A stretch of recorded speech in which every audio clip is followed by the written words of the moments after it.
So let's talk about family this time, a little different to our usual topics on money, business, and things like that. They are important things, but I think family is so much more important. I'm a new dad.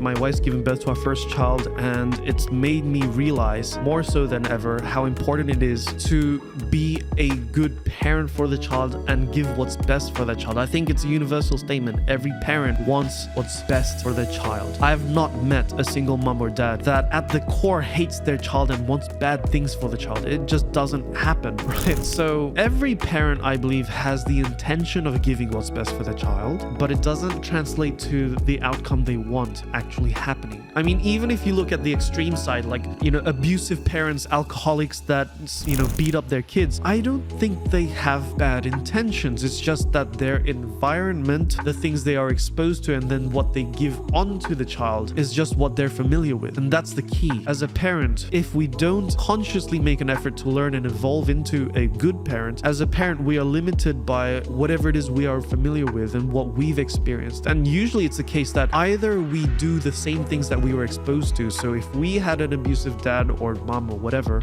we then abuse the child because that's what we grew up with. It's either the case with that. You see that with celebrities everywhere. It's in Hollywood, it's in the media, or it's the exact opposite. I had an abusive dad or mom and I want to do the opposite for my child, right? It's usually the case of being similar or opposite too. But what if neither of them are the right things? What if, in order to help your child be better than you, to be the best they can be, which I think you want for your child if you are a parent watching this, right? What if the key for that is not even playing at the same level of what you're familiar with, but totally elevating, evolving yourself above that, you see? And, being a first parent, a new dad, I've never been a dad before. I can't say that I'm an expert. I don't have the degrees. I don't have the credentials to say anything about this. But thankfully, with my experiences in business, I understand that there is a process to learning about anything. As I did with business, learn about it, explore, give it a shot, but also learn from books, learn from teachers, meet people with the results that I want so that I can learn from them. Well, I think the same process could be applied to being a good parent. So even though it is my first time being a parent, there was a conscious effort to learn about what it means to be a good parent. And one of the people who I truly admire, and I believe he has a world of wisdom, his name is Paul. I might introduce him in another time on this channel.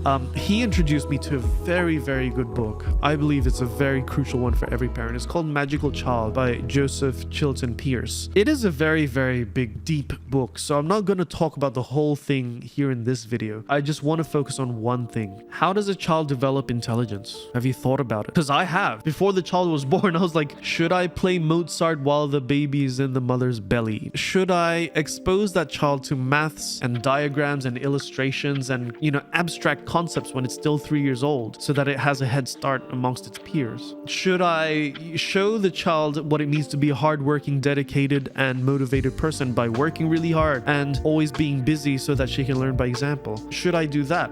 All these thoughts came about. How to develop the intelligence of my child. I know the body is going to develop normally. The book talks about it, by the way. So, for example, chapter 2, which I think I'll talk about in this particular video, it talks about how the body will naturally grow as the body should, as nature intended. And time doesn't stop for how the body grows. When the baby is 1 year old, the teeth will come out, baby teeth, right? When the child is 6, 7 years old, the first set of molars come out. And biologically, the child will grow as it should. From a little egg to a fetus, to a newborn, to an infant, to a toddler, to a teenager, and eventually, taller than us.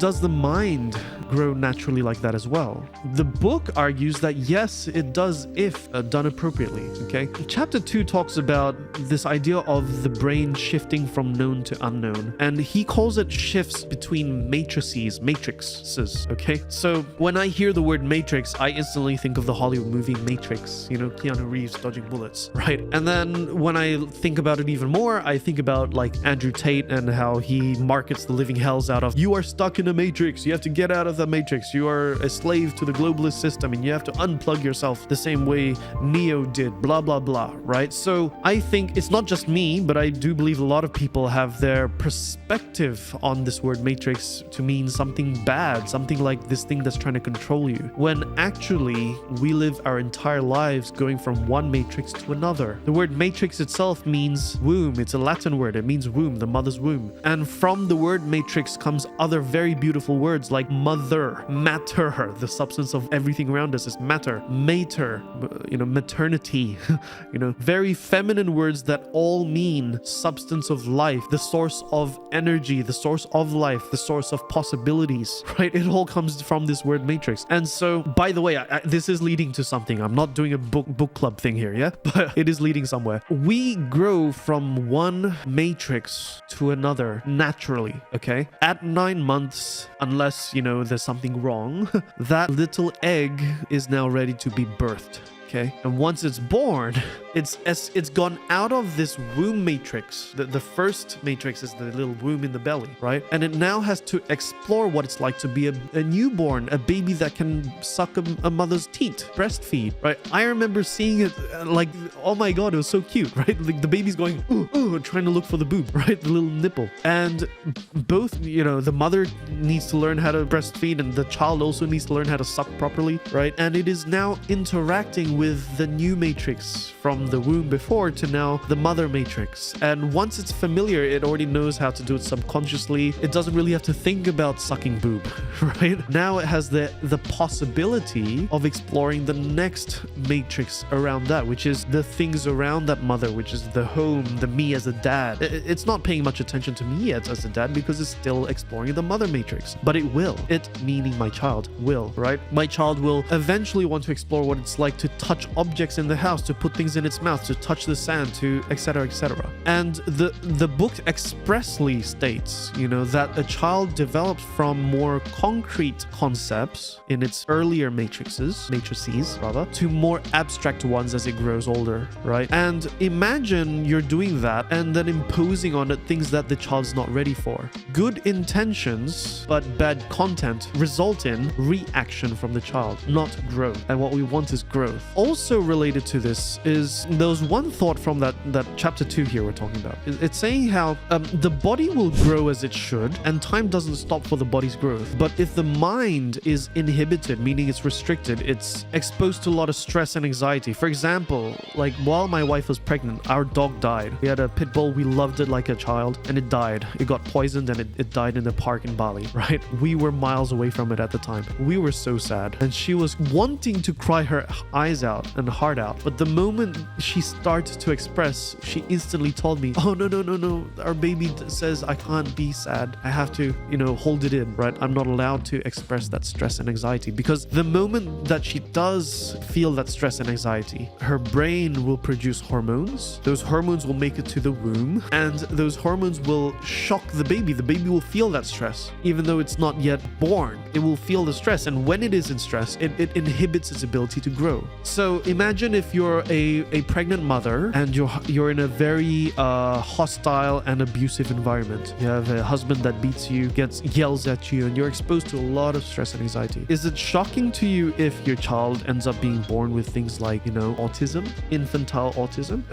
Would it shock you to then experience things like, your child struggling to catch up with its body growing because in the womb it was, the little stop button was pressed, right? I've seen that before, definitely in my professional career and also in some of my family relations. I've seen that, right? And, growing the child up, I want to make sure that I don't accidentally expose that child to things like that as well. And so from this, even just the one chapter 2, this is how good that book is, right? My job as a father isn't to impose what I think is best for that child. My job as a father is to expose that child to the best environment I can give. Now, what is a good environment? Well, an environment is just another matrix, isn't it? And what is a matrix? Well, a matrix is a source of possibility, a safe place so that the child can explore those possibilities. And the matrix must be able to provide the energy for that child to explore that possibility, right? Those are the 3 criteria of any matrix, and environment is the same thing. So putting the child, or,